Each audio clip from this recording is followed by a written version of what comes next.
It's Jay Berry here today in the DJ Lab studio, and this is part of the Beginner DJ Skills video series. So if you haven't seen any of the previous videos and you are a beginner, I highly recommend watching them first. So in this session you've seen, well, in the previous videos you've gotten to a point where you know how to actually do a basic mix. So the next part from here is to learn about effects, so what they are and when to use them. So effects are basically different kinds of processing to audio that give sounds more movement. So the first one we can look at is the filter.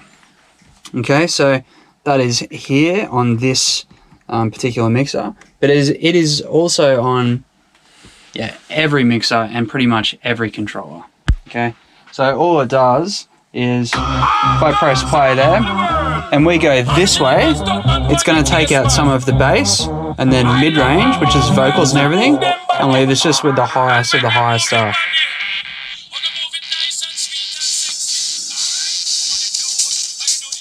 If we go back down, we'll start to hear the vocals, which is mid-range frequency, and then the bass come back in.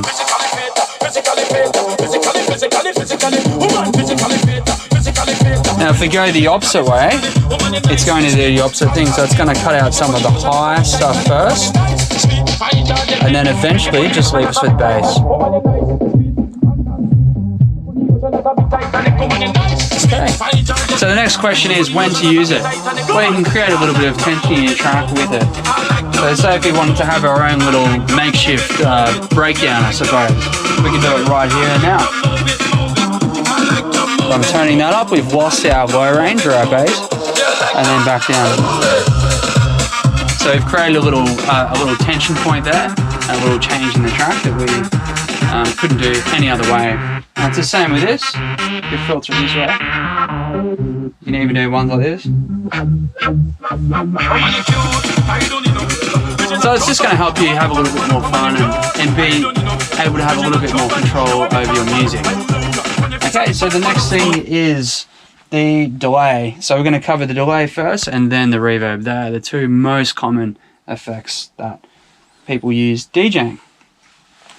Okay, so if I press play here, all I've got to do is I've got this set up to echo, which is actually just a delay. All I've got to do is turn this up. And we can hear that sound echoing now. And then we always just turn it off before the beat comes back in. Pretty easy, right? If we have it while the beat's playing, it sounds very muddy and jumbled and not nice. It'll really lose its rhythm. But then again, maybe if you do like it, give it a go. Okay, so next one is reverb. So reverb will make your tune sound like it's coming from further away. What reverb is, if you imagine you're standing up one end of the tunnel and your friend is standing up the other, and they say, hey, you'll hear a bit of a tail behind that hey sound, and that will sound kind of long. That's the reverb, right? So if I now press play on this, I think you sort of know what I mean. Okay. Now it's on the reverb setting. All I'm going to do is turn it up. See, it sounds like we're in a tunnel or something like that. Now before I drop, we'll just turn it back down before the drop happens, same as I did with the delay. And that's it. It's a way to build tension in our track. And especially with reverb, we made the track sound like it's coming from further away. So when we turn the reverb off, it sounds like the track is closer again. So it gives us that little burst in energy. Again, you can use this technique for any genre. So that basically takes us to the end of our effects for the very moment. We will cover more of this stuff in later videos, but for now it's important to keep it super simple for you guys so you can get on with it and have some fun with your DJing. So thank you for tuning in. Sign up to our newsletter. We have plenty of great content coming out all the time. Link in the description.